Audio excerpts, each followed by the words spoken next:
Team గెలవాలంటే రైడింగ్‌తో పాటు defence కూడా అంత ముఖ్యం. అండ్ నేనైతే ఒప్పుకుంటాను ఈ సీజన్‌లో టైటన్స్ అయితే వన్ ఆఫ్ ది స్ట్రాంగెస్ట్ టీమ్‌లో ఒకటని.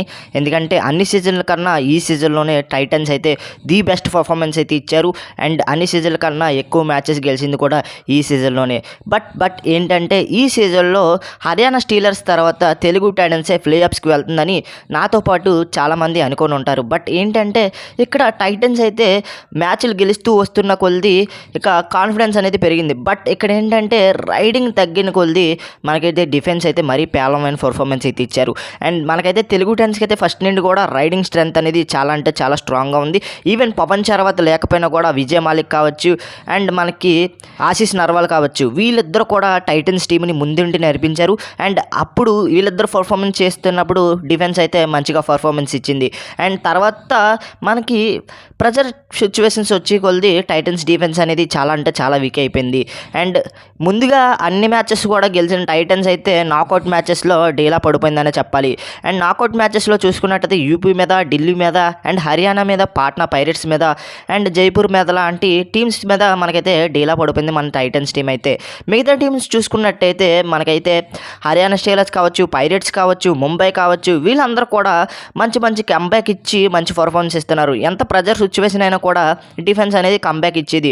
అండ్ మనకి రీసెంట్గా జరిగిన బెంగాల్ వర్సెస్ మనకి జైపూర్ పింక్ ప్యాంథర్స్ మ్యాచ్లో కూడా జైపూర్ పింక్ ప్యాంథర్స్ డిఫెన్స్ అనేది నిలదొక్కుని మంచిగా పర్ఫార్మెన్స్ అయితే ఇచ్చింది. కాకపోతే ఇక్కడ టైటన్స్ అయితే మంచి పర్ఫార్మెన్స్ ఇవ్వలేకపోయింది. మనకి నాకౌట్ మ్యాచెస్లో డిఫెన్స్ కారణం వల్ల ఈ సీజన్లో మనకైతే సెమీస్కి అయితే వెళ్ళలేకపోయాం. అండ్ మరి డిఫెన్స్లో ఎటువంటి చేంజెస్ చేయాలో మనం ఇవాళ వీడియోలో అయితే తెలుసుకుందాం.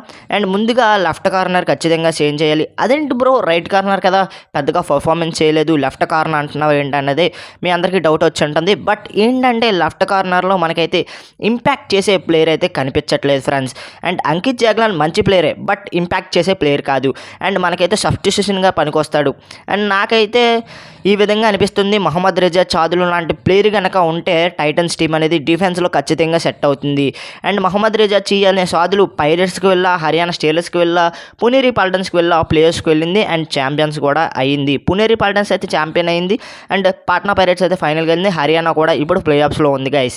అండ్ అలాంటి ప్లేయర్ మన తెలుగు టైటన్స్ ఖచ్చితంగా ఉండాలి. ఇక చూసుకున్నట్టయితే డిఫెన్స్లో మనకైతే నాకౌట్ మ్యాచెస్లో హర్యానా స్టీలర్స్ అయితే ఏ విధమైన పర్ఫార్మెన్స్ ఇచ్చింది మీ అందరికీ తెలిసిందే. బట్ ఇక్కడ ఏంటంటే తెలుగు టైటన్స్ అయితే లూప్ హోల్స్ అయితే కనిపించిపోయాయి మనకి నాకౌట్ మ్యాచెస్లో. అండ్ నాకౌట్ మ్యాచెస్లో మనకి లూప్ హోల్స్ అయితే కనిపించాయి. కాబట్టి ఎటువంటి ప్లేయర్స్ని చేంజ్ చేయాలంటే మనకి ఖచ్చితంగా మహమ్మద్ రిజా చేయాలంటే మన ప్లేయర్ అయితే మనకి తెలుగు టైటన్స్ ఖచ్చితంగా కావాలి. నెక్స్ట్ సీజన్లో ఖచ్చితంగా తక్కువ రేటుకి వచ్చే అవకాశాలు అయితే కనిపిస్తున్నాయి.